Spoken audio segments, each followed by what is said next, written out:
Gadan ang 54 anyo sa si Melchor Vergara kan barangay Minadanghol sa ngay Camarines Sur matapos na malubong nin buhay sa pigkakalot na daga na may rarom ng 24 pye sa barangay del Carmen parehong Banwaan.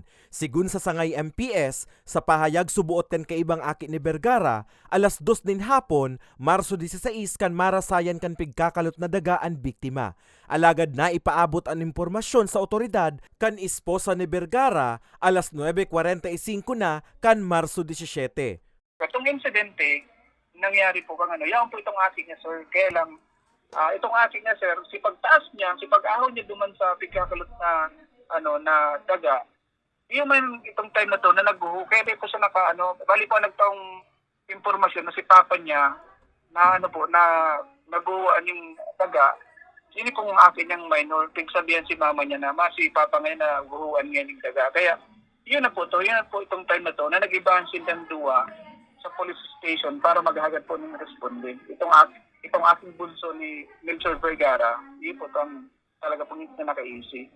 Nagtatrabaho bilang chief tanod sa nasabing barangay ang biktima na dati naman na trabador sa Minahan. Sigun kay Espanya, ikawalo na si Vergara sa mga pigkoang magkalot sa nasambit na patrabaho na parte kan pinagsasabing treasure hunting nin sarong opisyal sa barangay del Carmen. Pag-arugyan sa na may mga activity na arugyan, kayo po mag-secure kung sila po talaga nakakasakop.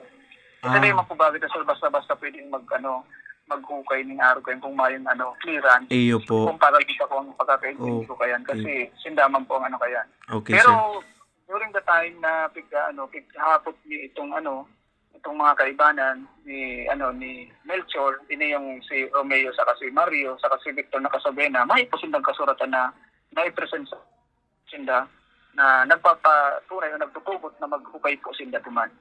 Sa presente, nakapatente na ang bangkay kan biktima sa indang residensya, pigahanda naman kan hepaturan isasangat na reklamo kontra sa opisyal kan nasabing barangay.